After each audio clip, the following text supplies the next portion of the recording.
The U.S. and Iran are expected to return to the negotiating table this Sunday for a sixth round of talks in Muscat, with major sticking points still unresolved. The two nations have been engaged in 5 rounds of indirect negotiations since April, aiming to reach a nuclear deal. However, following the 5th round, the U.S. proposal offered by Middle East envoy Steve Witkoff was criticized by Iran for lacking crucial terms. In response, Tehran has pledged to submit what it called a reasonable, logical, and balanced counterproposal to Washington. Meanwhile, U.S. President Donald Trump and Israeli Prime Minister Benjamin Netanyahu held a 40-minute phone call primarily focused on Washington's ongoing nuclear discussions with Tehran. Amid these developments, how will Tehran respond to Washington's latest proposal? And will the 6th round build on the cautious progress made in previous talks, or could it open the door to a potential military solution?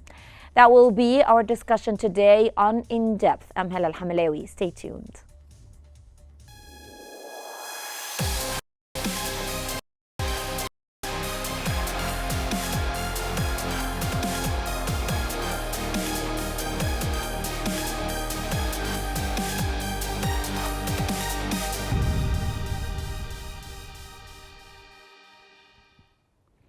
Ahead of the 6th round of talks in Muscat announced by Iran's foreign ministry, Netanyahu and Trump held a 40-minute phone call shortly after Iran stated that it would soon respond to Washington's latest proposal for a nuclear deal. According to the Times of Israel, Netanyahu's office confirmed that Trump told him the United States had presented a reasonable proposal to Iran and that he plans to hold another round of talks with Iran over the weekend. Speaking to reporters at the White House, Trump described this conversation with Netanyahu as very well. He added that the U.S. is trying to make a deal with Iran so that there is no destruction and death, acknowledging that the Iranians are tough negotiators. When asked what's blocking a deal, Trump replied, "They are just asking for things that you can do."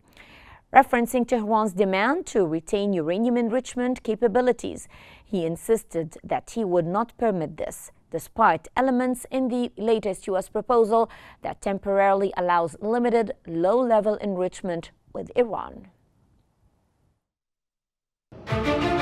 As core issues remain unresolved from prior talks, Tehran and Washington are gearing up for a 6th round of nuclear negotiations this Sunday in Muscat, Iran's foreign ministry announced. Since April, the two sides have engaged in 5 rounds of indirect discussions aimed at reviving a nuclear deal.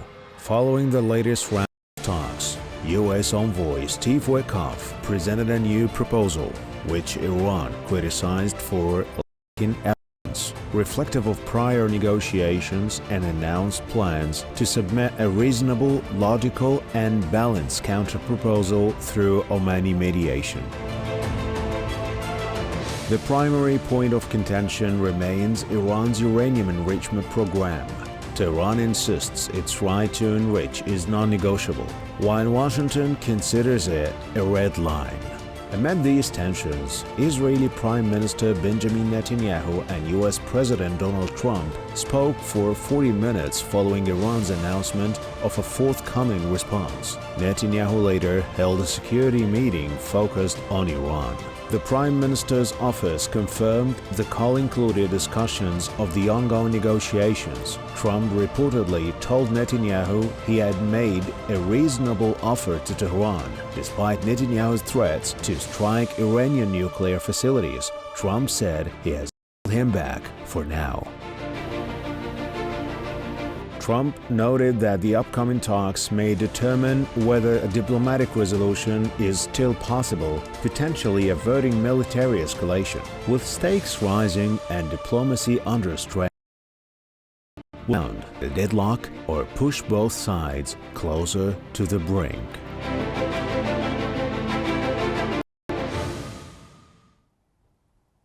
The question remains, and delving more into this, joins us from Cairo, Mr. Muhammad Khairi, researcher in Iranian affairs, as well as Nurhan Al-Sheikh, political science professor. Welcome to Q News. And I would start with you, Dr. Nurhan. How do you view Trump and Netanyahu's recent call on Iran? Was this timing strategic in your own opinion?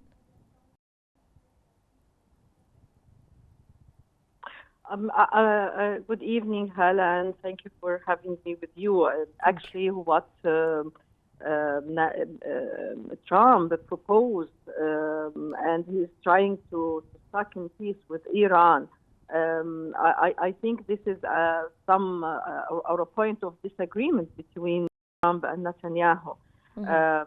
Since the early beginning of discussing such Iranian deal, etc., I think there was a wide gap and widening gap between the two. Netanyahu insisting of a military strike against Iran and still insisting for that from time to time. Israel and Netanyahu mentioned some plans for such strikes, and it seems that Trump refused totally that, at least in the short run. He is trying to give time to peace and to reach some deal with Iran. And he is obviously insisting of that because you know that he didn't got some success in Ukrainian issue, in Gaza as well. So I think for him it will be very needed to some deal with Iran, and at least for sure will be a point or an issue for disagreement between the two. Dr. Mohammed, as Washington awaits Tehran's response, what key elements might Iran's promised logical counter-proposal contain, given, of course, its insistence on uranium enrichment?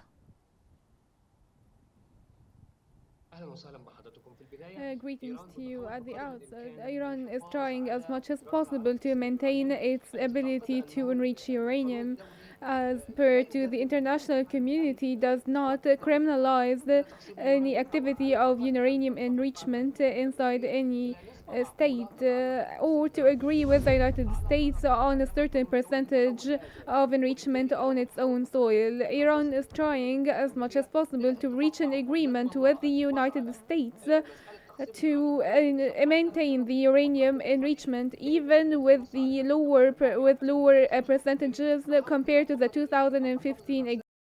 So Iran is trying to maintain this right, because they have the National Day on the April 9th to celebrate nuclear day, technologies day, and there are some trends, and the Iranian leader stressed that this is about the Iranian sovereignty, and that's why Iran is trying to maintain the complete right of the uranium enrichment.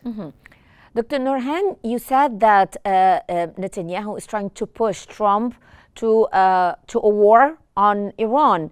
And now, speaking of this, when asked about the recent call with Netanyahu, Trump added that he described it as it went very well. To what extent the two leaders truly aligned on avoiding military action against Iran?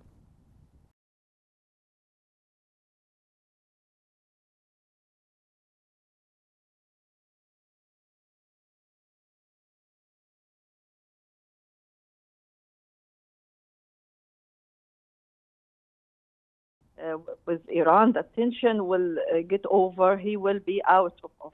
So he's trying to not to calm escalation, wars, and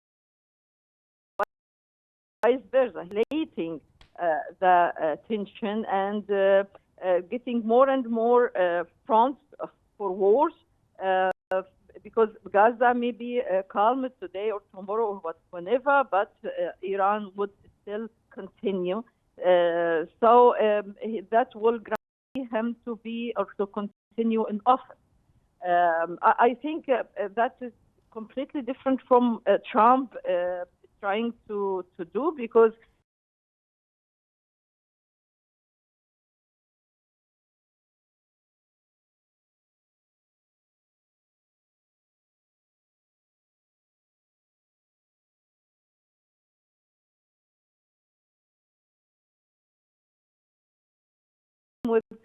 Iran. And I think he realized that pressures or sanctions on Iran will be useless. It will not working as the expected in Washington. So he's trying to have a different approach, have some success to maintain Nobel Prize for Peace for him, and to enhance some good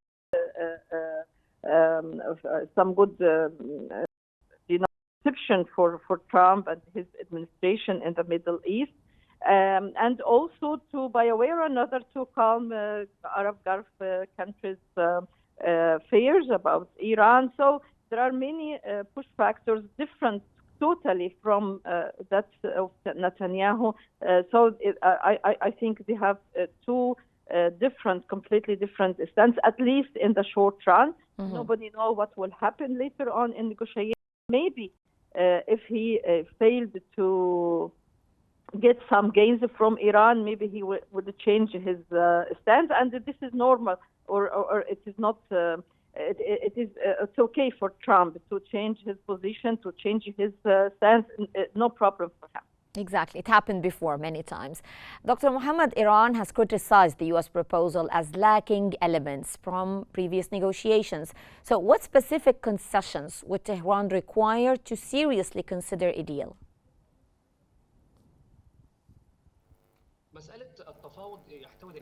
The negotiations always have concessions. When Iran talked about concessions, they requested the United States very clearly to lift the sanctions partly and completely.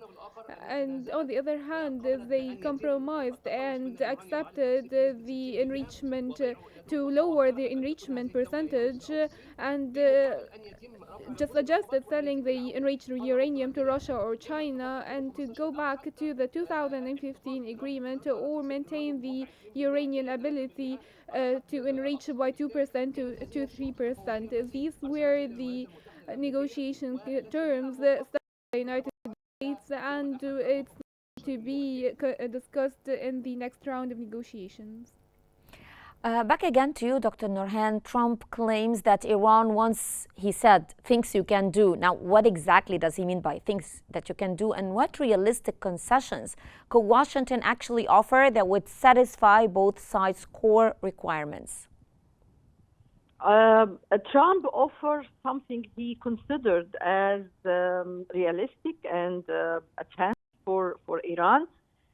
Because early beginning, Israel and the United States maybe called for dismantling the program, the nuclear program of Iran. But now he is allowing Iran to keep its capabilities under one condition, not to have the right or to have the capability for enrichment uranium.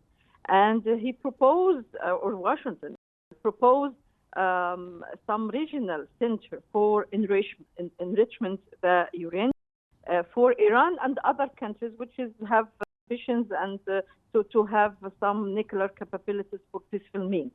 So he is trying to propose some regional center for enrichment uranium, and he considered that as a very good opportunity and proposal for Iran. Mm-hmm. Vice versa, Iran refused that totally and said that it is not logic. It is not. It is if or Iran doesn't have the capability of enrichment. So all its nuclear program, from their point of view, useless. And the insisting to have the ability for that. So plus, there is a lack of trust between Iran and the United States, because Trump offered investments, offered projects, released some sanctions over Iran, but Tehran doesn't trust the United States.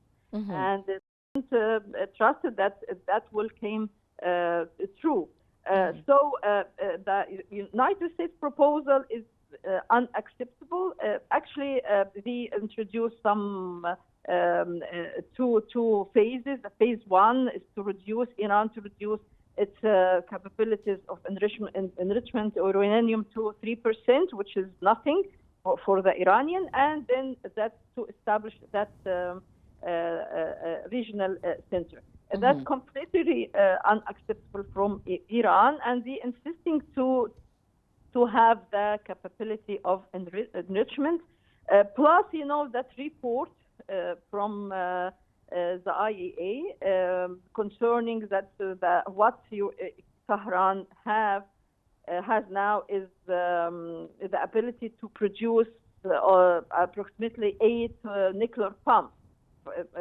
And that uranium and its capabilities of enrichment uranium allow it to produce 8 nuclear pumps, very recent. Iran refused that and say that its program totally peaceful, and there is no one sign that it started to produce. But actually, they are talking not that it is started to produce, but that it has the capability. The capability, exactly. Yes. So the problem is the capability. The potential to actually enrich uranium. Dr. Mohammed, how does Iran's insistence on uranium enrichment, as we're speaking, as non-negotiable, right, align with its broader strategy of maintaining leverage in negotiations while at the same time seeking sanctions relief?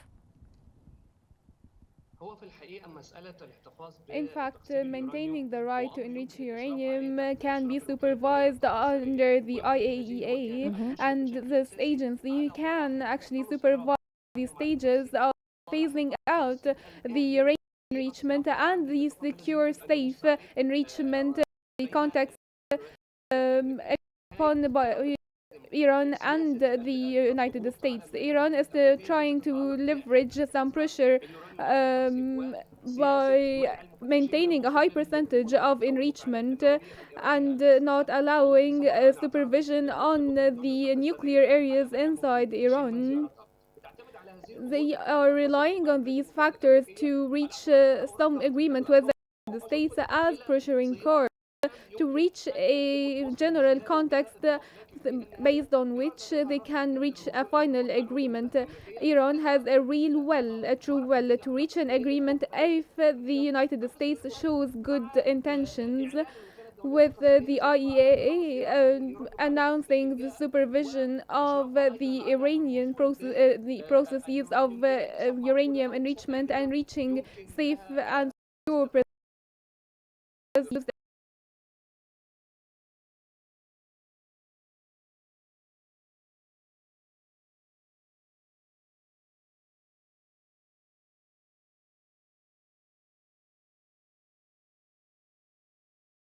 offers more inspections from IAEA and transparency concerning its program, and to have some kind of step-to-step to have inspection, more transparency.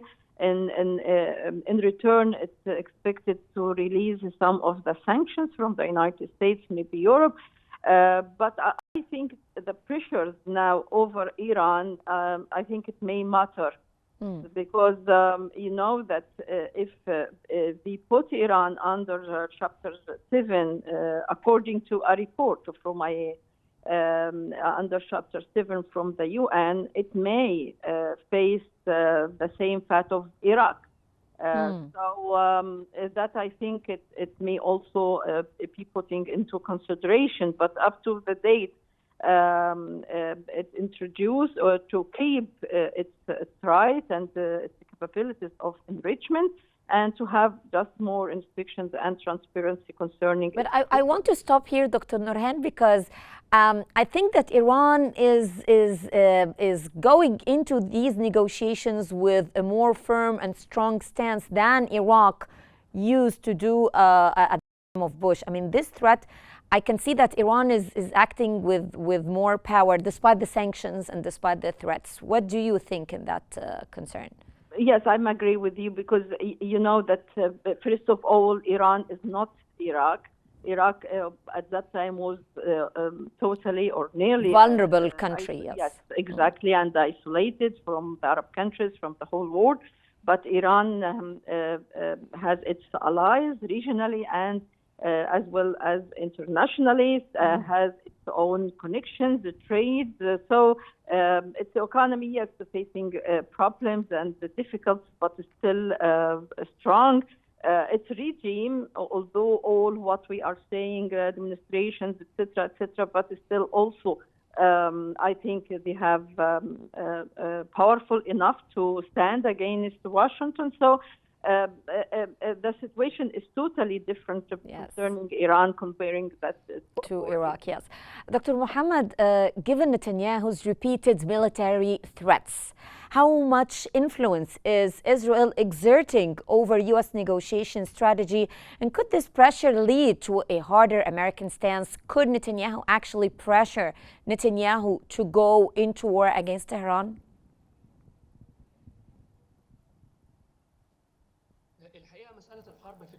In fact, the war matter is extremely unlikely for different reasons. Trump does not want to get into war with Iran, and that's why he's seeking to reach an agreement.